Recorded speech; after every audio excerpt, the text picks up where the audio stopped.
cámaras de seguridad grabaron a delincuentes cuando intentaron robar un negocio. El propietario se dio cuenta del atraco y los enfrentó a golpes, haciendo que devuelvan todo lo sustraído. Esta es la segunda vez que los pillos visitan el mismo local comercial. Sector de la Ruta Viva. Son algo más de las 10 de la noche. Hay varios sujetos merodeando afuera del negocio. Están en un taxi.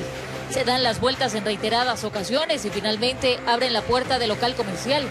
Entran tan rápido a llevarse las jabas que se encontraban en la parte interna del negocio. Se iban a llevar unas 6. Las colocan en la cajuela. Hasta que de pronto se da cuenta el propietario y molesto saca un arma de fuego para obligar a los delincuentes a que devuelvan lo sustraído. No deja de apuntarlos. Lanza amenazas. A uno de ellos, de la rabia, incluso lo golpea en la cabeza. Conversamos con el propietario. Se siente indignado. Tenía el arma, explica, porque aquí los robos son comunes. Y anteriormente ya había sido víctima de AMPA. Pero en su momento yo agarro y cojo con una de las chancletas de las hieras, le doy en la cabeza a uno de estos tipos y después a lo que les estaba pegando prácticamente ellos gritan, el uno grita, llama, a la final le digo, voy a llamar a la policía, y me dicen, llama nomás a la policía, el que tiene el arma eres tú. Entonces ellos ya sabían que si es que por último yo llamaba a la policía, yo llevo las de perder. Se muestra preocupado por la inseguridad porque aunque a las malas tiene que defender, así explica lo que con tanto trabajo ha construido durante años. Las cámaras cuesta, poner una malla cuesta. A veces un fin de semana dormir aquí es costoso, o sea, tienes que pagar a alguien o tienes que dormir tú en vez de pasar en tu casa con tu familia.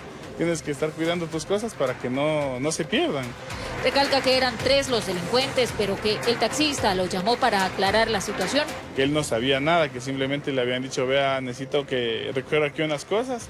Y es un chico supuestamente de 22 años que también desconocía de lo que estaba sucediendo. Por aquí son comunes los atracos, al igual que en muchas partes de la ciudad. En la Ruta Viva, los ciclistas. Claro, los ciclistas recién en la mañana, igual nos llegó una noticia porque viene una señora a pedirnos saldo para poder llamar y traer el celular. Porque recién le vendió a las 10 de la mañana que nosotros abrimos el local. El afectado afirma que no puso la denuncia, que no tiene mucha confianza en el sistema de justicia, que espera que se incrementen las rondas policiales a fin de detener a tanto pillo que anda suelto. Informó Maribel Jaramillo.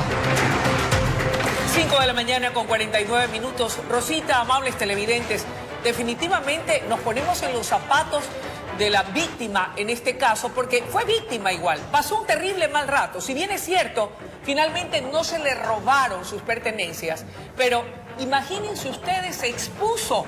Porque ¿qué hubiera pasado si uno de estos avesados delincuentes hubiese también estado armado y hubiera existido un tiroteo entre ellos? A lo mejor le hubiera tocado llevar la peor parte. Y claro, no confía en la justicia, porque resulta que la justicia, lamentablemente, en muchos casos, pareciera que a veces está a favor de la delincuencia, en tanto que otros buenos jueces y fiscales son intimidados y hasta asesinados. Entonces, ¿en quién confiamos, Rosita? Y definitivamente muchísimas personas lo que hacen es, ellos mismos se defienden. O sea, no solo un propietario de un negocio, he visto muchísimos casos de la gente que tiene armas y sale a repeler cualquier ataque, porque dicen o ellos o nosotros. O sea, lamentablemente, y como tú dices, o sea, un cruce de balas, quién sabe qué hubiera pasado ahí, hubiera sido terrible, alguien más pasaba, o sea, porque siempre hay víctimas colaterales.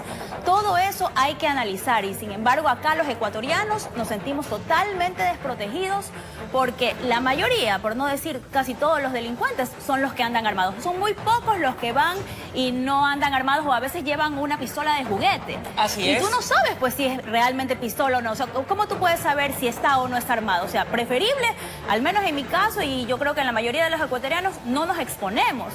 Pero hay otros que sí se arman de valor y hasta escobazos he visto que mujeres le dan a los delincuentes. Pero es cuestión de suerte, Luisa. O sea, no se sabe qué va a pasar. Y tanto es así, Rosita, que a mí, si yo estuviese en los zapatos del ciudadano, igual estaría aterrada como seguramente está él. Porque tú no sabes si estos tipos busquen venganza o retaliación. Exacto. Porque se deben haber ido con la sangre en el ojo de no haber podido robar como pretendían, y de que encima uno de ellos, el indignado ciudadano de bien, le dieron golpe en la cabeza, en la testa. Entonces hay que ver si no regresan.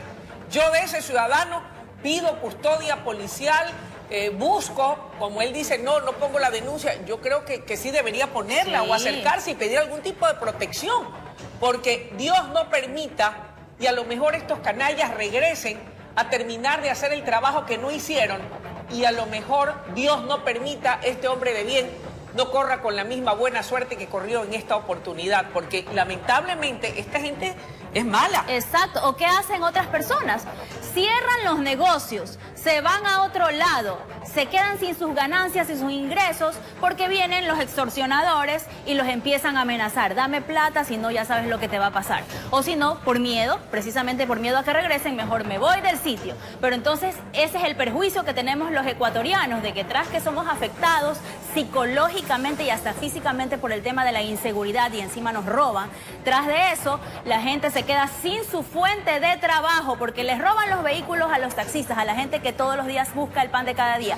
Les roban a la gente que tiene los locales comerciales, que compra con esfuerzo las cosas y se quedan hasta endeudados. ¿Para qué? Para que se le lleven y ni siquiera puedan pagar. Y con un agravante, que en el escenario de que cierren los negocios también queda gente desempleada. No solamente pierde el propietario del negocio, que lo tiene que cerrar para no verse expuesto a las extorsiones, sino que también con él, si decide cerrarlo definitivamente, queda desempleada mucha gente. Ayer conversaba con el titular de la Cámara de Comercio de Guayaquil y él me decía que se proyectaba una pérdida por cierres de negocios de más de 200 millones de dólares en el país, porque el señor también preside la Cámara de Empresarios a nivel nacional. Y a eso es a lo que estamos expuestos. ¿Se prevé hasta diciembre o ya desde ahora? Hasta diciembre, pero ya han comenzado a cerrar negocios y con la consecuente pérdida de fuentes de trabajo que empezaba a recuperarse, Rosita. Es decir, que en virtud de todo lo que está pasando, el gobierno se ha visto orillado a imponer un estado de excepción. Con eso los negocios cierran más temprano. Otros cierran definitivamente para evitar ser extorsionados. Entonces, todo lo que se había logrado con creación de plazas de trabajo comienza a verse afectado, todo por causa de la violencia. Y exactamente, los comerciantes lo que dicen es, o sea, nosotros estamos aquí entre la espada y la pared, porque es verdad, hay que cerrar temprano porque el toque de queda empieza a las 9 de la noche y entonces nos quedamos sin plata porque no podemos seguir vendiendo. Pero si seguimos abriendo más tarde, nos quedamos hasta las 11, 12 de la noche, como están acostumbrados otras personas, al menos los que tienen los comedores, dicen, no lo puedo hacer porque puede venir un delincuente y me roba o me mata. Entonces se sienten prácticamente acorralados. ¿Qué hago? Por eso es que justamente el gobierno está analizando hasta el término de esta semana a ver qué pasa en los próximos días. Dependiendo de eso, el toque de queda sería menos tiempo.